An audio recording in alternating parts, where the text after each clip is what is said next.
ಎಲ್ಲರಿಗೂ ನಮಸ್ಕಾರ. ನೀವು ಕೇಳ್ತಾ ಇರೋದು ರೇಡಿಯೋ ಶಿವಮೊಗ್ಗ 90.8 FM ಸಮುದಾಯ ಬಾನುಲಿ, ಭರವಸೆಗಾಗಿ ಭವಿಷ್ಯಕ್ಕಾಗಿ ನಮ್ಮ ಬಾನುಲಿ. ಇದು ವಚನ ವಿಹಾರ ಕಾರ್ಯಕ್ರಮ. ನಾನು ಪವಿತ್ರ ದಿನೇಶ್. ನಮ್ಮ ಇವತ್ತಿನ ವಚನ ವಿಹಾರ ಕಾರ್ಯಕ್ರಮದಲ್ಲಿ ಅಂಬಿಗರ ಚೌಡಯ್ಯನವರ ವಚನಗಳ ಬಗ್ಗೆ ಒಂದಷ್ಟು ಮಾಹಿತಿಯನ್ನ ತಿಳ್ಕೊಳ್ಳೋಣ ಸ್ನೇಹಿತರೆ. ನಮ್ಮ ಜೊತೆಗೆ ಇವತ್ತು ಬೆಂಗಳೂರಿನ KCHS ಬಡಾವಣೆ ನಾಗದೇವನಹಳ್ಳಿಯವರೇ ಆದಂತಹ ಶ್ರೀಮತಿ ಕಮಲಮ್ಮ ಅವರು ಅಂಬಿಗರ ಚೌಡಯ್ಯನವರ ವಚನಗಳನ್ನ ಹಾಡುವ ಮೂಲಕ ಅದರ ಅರ್ಥ ವಿವರಣೆಯನ್ನ ಹೇಳ್ತಾರೆ, ಕೇಳೋಣ ಬನ್ನಿ. ಎಲ್ಲರಿಗೂ ಶರಣಾರ್ಥಿ. ನಾನು HS ಕಮಲಮ್ಮ, ಬಸವ ಬೆಳಕು, KCHS ಲೇಔಟ್ 7ನೇ ಮುಖ್ಯ ರಸ್ತೆ, ನಾಗದೇವನಹಳ್ಳಿ, ಬೆಂಗಳೂರು. ಇದರ ಅಧ್ಯಕ್ಷರು ಶ್ರೀ ಪಿನಾಕಪಾಣಿ ಅವರು ನಮ್ಮ ಗುರುಗಳು ಆಗಿರುತ್ತಾರೆ. ಇವರು ವಚನ ಜ್ಯೋತಿ ಬಳಗದ ಅಧ್ಯಕ್ಷರು. ನಾನು ಈ ಕೇಂದ್ರದ ಕಲಿಕಾ ವಿದ್ಯಾರ್ಥಿನಿ ಮತ್ತು ಸದಸ್ಯ ಆಗಿರುತ್ತೇನೆ. ಅಂಬಿಗರ ಚೌಡಯ್ಯನವರ ಒಂದು ವಚನ, ಅರ್ಚನೆಯ ಮಾಡುವಲ್ಲಿ. ಅರ್ಚನೆಯ ಮಾಡುವಲ್ಲಿ ಆವೇಶ ಅರಿತಿರಬೇಕು, ಪೂಜೆಯ ಮಾಡುವಲ್ಲಿ ಪುಣ್ಯಮೂರ್ತಿಯಾಗಿರಬೇಕು. ಅರ್ಚನೆಯ ಮಾಡುವಲ್ಲಿ ಆವೇಶ ಅರಿತಿರಬೇಕು, ಪೂಜೆಯ ಮಾಡುವಲ್ಲಿ ಪುಣ್ಯಮೂರ್ತಿಯಾಗಿರಬೇಕು. ಕೊಡುವ ಕಾಂಬಲ್ಲಿ ಸರ್ವಭೂತಹಿತನಾಗಿರಬೇಕು, ಕೊಡುವ ಕಾಂಬಲ್ಲಿ ಸರ್ವಭೂತಹಿತನಾಗಿರಬೇಕು. ಅರ್ಚನೆಯ ಮಾಡುವಲ್ಲಿ ಆವೇಶ ಅರಿತಿರಬೇಕು, ಪೂಜೆಯ ಮಾಡುವಲ್ಲಿ ಪುಣ್ಯಮೂರ್ತಿಯಾಗಿರಬೇಕು. ಇಂತಿ ಸಡಗರಿಸಿಕೊಂಡಿಪ್ಪಾತನ ಅಡಿಗೆರಗುವೆ ಎಂದ ನಮ್ಮ ಅಂಬಿಗರ ಚೌಡಯ್ಯ. ಇಂತಿ ಸಡಗರಿಸಿಕೊಂಡಿಪ್ಪಾತನ ಅಡಿಗೆರಗುವೆ ಎಂದ ನಮ್ಮ ಅಂಬಿಗರ ಚೌಡಯ್ಯ, ನಮ್ಮ ಅಂಬಿಗರ ಚೌಡಯ್ಯ, ನಮ್ಮ ಅಂಬಿಗರ ಚೌಡಯ್ಯ, ಅಂಬಿಗರ ಚೌಡಯ್ಯ, ಅಂಬಿಗರ ಚೌಡಯ್ಯ. ಅರ್ಚನೆಯ ಮಾಡುವಲ್ಲಿ ಆವೇಶ ಅರಿತಿರಬೇಕು. ಅಂಬಿಗರ ಚೌಡಯ್ಯನವರ ಬಗ್ಗೆ ಈಗಾಗಲೇ ನಾವು ತಿಳಿದುಕೊಂಡಂತೆ ಅವರಿಗೆ ಯಾವ್ಯಾವುದೋ ವೇಷಗಳನ್ನು ಧರಿಸಿ ನಟಿಸುವವರನ್ನು ಕಂಡರೆ ಕೆಟ್ಟ ಕೋಪ. ಮಾಡುವ ಕಾಯಕವನ್ನು ನಿಷ್ಠೆಯಿಂದ ಭಕ್ತಿಯಿಂದ ಮಾಡಬೇಕು.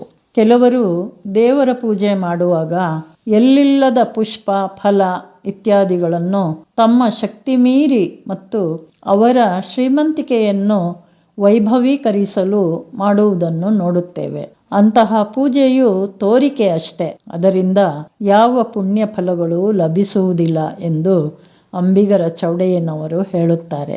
ಅವರ ಈ ವಚನದಲ್ಲಿ ಹೀಗೆ ಹೇಳುತ್ತಾರೆ: ಅರ್ಚನೆ ಮಾಡಿದರೆ, ಪೂಜೆಯನ್ನು ಮಾಡಿದರೆ ಅದರಲ್ಲಿ ತೊಡಗಬೇಕು, ಅಂದರೆ ಮನಸಾರೆ ಮಾಡಬೇಕು ಮತ್ತು ಪುಣ್ಯಮೂರ್ತಿಯಾಗಿರಬೇಕು. ಆಮೇಲೆ ವ್ಯವಹಾರದಲ್ಲಿ ಲಾಭ ಬುಡುಕುತನ ಇರಬಾರದು. ಎಲ್ಲರಿಗೂ ಹಿತವನ್ನು ಉಂಟು ಮಾಡುವ ರೀತಿಯಲ್ಲಿ ವ್ಯವಹರಿಸಬೇಕು. ಈ ರೀತಿ ಯಾರಾದರೂ ನಡೆದುಕೊಂಡರೆ ಅವರ ಅಡಿಗೆ ನಾನು ಎರಗುತ್ತೇನೆ ಎಂದು ಹೇಳುತ್ತಾರೆ. ಅಂಬಿಗರ ಚೌಡಯ್ಯನವರು ಬೇರೆ ಯಾವುದೇ ಅಂಕಿತಗಳನ್ನು ಇಟ್ಟುಕೊಂಡು ವಚನಗಳನ್ನು ರಚನೆ ಮತ್ತು ಅವರ ವಿಚಾರಧಾರೆಗಳನ್ನು ಹೇಳಿದವರಲ್ಲ. ಅವರ ವಚನಗಳು ಕೊನೆಯಲ್ಲಿ ಅವರದೇ ಹೆಸರಿನಿಂದಲೇ ಕೊನೆಗೊಳ್ಳುತ್ತವೆ. ಅಂಬಿಗರ ಚೌಡಯ್ಯನವರ ಒಂದು ಪ್ರಸಿದ್ಧವಾದಂತಹ ವಚನ, ಅರ್ಚನೆ ಮಾಡುವಲ್ಲಿ ಆವೇಶ ಅರಿತಿರಬೇಕು. ಈ ವಚನವನ್ನ ಕಮಲಮ್ಮ ಅವರು ಹಾಡುವ ಮೂಲಕ ಅದರ ಅರ್ಥ ವಿವರಣೆಯನ್ನ ತುಂಬಾ ಚೆನ್ನಾಗಿ ತಿಳಿಸ್ಕೊಟ್ರು. ಅಂದ್ರೆ ಅಂಬಿಗರ ಚೌಡಯ್ಯನವರು ಸಮಾಜದಲ್ಲಿರುವಂತಹ ಸಾಕಷ್ಟು ವಿಚಾರಗಳನ್ನ ನೇರವಾಗಿ ಹೇಳುವ ಮೂಲಕ ಅದನ್ನ ತಿದ್ದುವಂತಹ ಪ್ರಯತ್ನ ಮಾಡಿದವರು ಅಂಬಿಗರ ಚೌಡಯ್ಯನವರು. ಅಂತಹ ಅಂಬಿಗರ ಚೌಡಯ್ಯನವರ ಕುರಿತಾಗಿ ಶ್ರೀಮತಿ ಕಮಲಮ್ಮ ಅವರು ಸಾಕಷ್ಟು ವಿಚಾರಗಳನ್ನ ತಿಳಿಸಿದ್ರು. ಈಗ ಅಂಬಿಗರ ಚೌಡಯ್ಯನವರ ಮತ್ತೊಂದು ವಚನವನ್ನ ಹಾಡ್ತಾರೆ, ಕೇಳೋಣ ಬನ್ನಿ. ಅಂಬಿಗರ ಚೌಡಯ್ಯನವರ ಇನ್ನೊಂದು ವಚನ, ತಡೆನೆಲೆಯಿಲ್ಲದ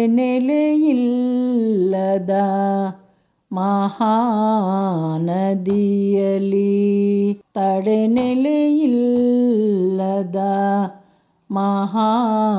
ಮಹಾನದಿಯಲಿ ಒಡಲಿಲ್ಲದಂಬಿಗ ಬಂದಿದ್ದೇನೆ. ಒಡಲಿಲ್ಲದಂಬಿಗ ಬಂದಿದ್ದೇನೆ. ತಡೆನೆಲೆಯಿಲ್ಲದ ಮಹಾನದಿಯಲ್ಲಿ ಹಿಡಿವ ಬಿಡುವ ಮನವ ಬೆಲೆಗೊಟ್ಟಡೆ. ಹಿಡಿವ ಬಿಡುವ ಮನವ ಬೆಲೆಗೊಟ್ಟಡೆ. ಕಡೆಗಾಣಿಸಿ ಹಾಯಿಸುವೆ ಮಹಾಹೊಳೆಯ. ಕಡೆಗಾಣಿಸಿ ಹಾಯಿಸುವೆ ಮಹಾಹೊಳೆಯ. ತಡೆನೆಲೆಯಿಲ್ಲದ ಮಹಾನದಿಯಲ್ಲಿ ಒಡಲಿಲ್ಲದಂಬಿಗ ಬಂದಿದ್ದೇನೆ. ತಡೆನೆಲೆಯಿಲ್ಲದ ಮಹಾನದಿಯಲ್ಲಿ ನುಡಿಯಿಲ್ಲದ ನಿಸ್ಸೀಮ ಗ್ರಾಮದಲ್ಲಿ. ನುಡಿಯಿಲ್ಲದ ನಿಸ್ಸೀಮ ಗ್ರಾಮದಲ್ಲಿ ಇರಿಸುವೆನೆಂದಾತ ಅಂಬಿಗರ ಚೌಡಯ್ಯ. ಇರಿಸುವೆನೆಂದಾತ ಅಂಬಿಗರ ಚೌಡಯ್ಯ. ತಡೆನೆಲೆಯಿಲ್ಲದ ಮಹಾನದಿಯಲ್ಲಿ. ತಡೆನೆಲೆಯಿಲ್ಲದ ಮಹಾನದಿಯಲ್ಲಿ ಒಡಲಿಲ್ಲದಂಬಿಗ ಬಂದಿದ್ದೇನೆ. ಒಡಲಿಲ್ಲದಂಬಿಗ ಬಂದಿದ್ದೇನೆ. ತಡೆನೆಲೆಯಿಲ್ಲದ ಮಹಾನದಿಯಲ್ಲಿ. ತಡೆನೆಲೆಯಿಲ್ಲದ ತಡೆನೆಲೆಯಿಲ್ಲದ ತಡೆನೆಲೆಯಿಲ್ಲದ ಮಹಾನದಿಯಲ್ಲಿ.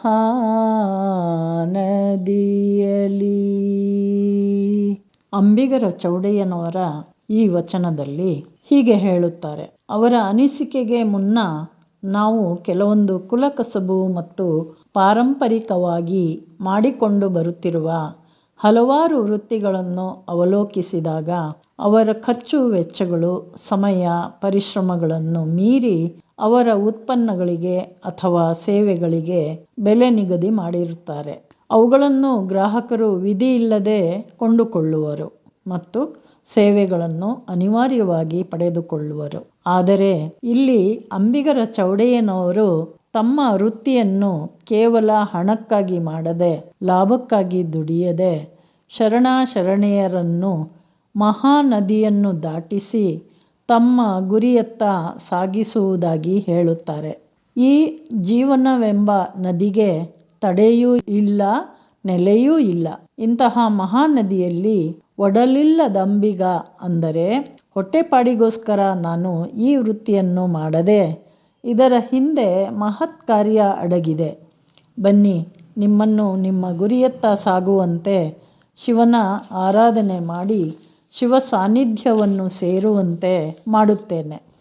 ನನ್ನಲ್ಲಿ ನಂಬಿಕೆ ಇಟ್ಟು ಬನ್ನಿ. ನನ್ನ ಜೀವನದ ಹಂಗು ತೊರೆದು ಈ ದೋಣಿಯನ್ನು ಇಂತಹ ಮಹಾಹೊಳೆಯಲ್ಲಿ ಸುರಕ್ಷಿತವಾಗಿ ದಡ ಸೇರಿಸುತ್ತೇನೆ. ನಿಮ್ಮ ಗ್ರಾಮ, ನಿಮ್ಮ ಗುರಿ ಸಾಧನೆಗೆ ಅಡ್ಡಿ ಬರದಂತೆ ನನ್ನ ಕಾಯಕವನ್ನು ನಿಷ್ಠೆಯಿಂದ, ಪ್ರಾಮಾಣಿಕತೆಯಿಂದ, ಯಾವುದೇ ಲಾಭಕ್ಕಾಗಿ ಆಸೆ ಪಡದೆ ಮಾಡುತ್ತೇನೆ. ಈ ಮೂಲಕ ನಾನು ಲಿಂಗಪೂಜೆ ಮತ್ತು ಶಿವ ಸಾನ್ನಿಧ್ಯವನ್ನು ಪಡೆಯುತ್ತೇನೆ ಎಂದು ಅಂಬಿಗರ ಚೌಡಯ್ಯನವರು ತಿಳಿಸಿರುತ್ತಾರೆ. ಅಂಬಿಗರ ಚೌಡಯ್ಯನವರ ಒಂದು ವಚನ, ತಡೆ ಇಲ್ಲದ ಮಹಾ ನದಿಯಲ್ಲಿ, ಈ ವಚನವನ್ನ ಹಾಡುವ ಮೂಲಕ ಶ್ರೀಮತಿ ಕಮಲಮ್ಮ ಅವರು ಅದರ ಅರ್ಥ ವಿವರಣೆಯನ್ನ ತಿಳಿಸಿದ್ರು. ಅಂದ್ರೆ ಅಂಬಿಗರ ಚೌಡಯ್ಯನವರು ವೃತ್ತಿಯಲ್ಲಿ ಅಂಬಿಗರಾಗಿ ದೋಣಿಯನ್ನ ನಡೆಸುವಂತಹ ಕಾಯಕವನ್ನ ಮಾಡ್ತಾ ಇದ್ರು ಕೂಡ ಆ ಕಾಯಕದಲ್ಲಿ ನಿಷ್ಠೆಯನ್ನ ಹೊಂದಿದ್ರು. ಆ ಕಾಯಕದ ಬಗ್ಗೆ ಅವರಿಗೆ ಗೌರವ ಇತ್ತು. ಯಾರೇ ಬಂದು ನದಿಯನ್ನ ದಾಟಿಸಿ ಅಂದ್ರೂ ಕೂಡ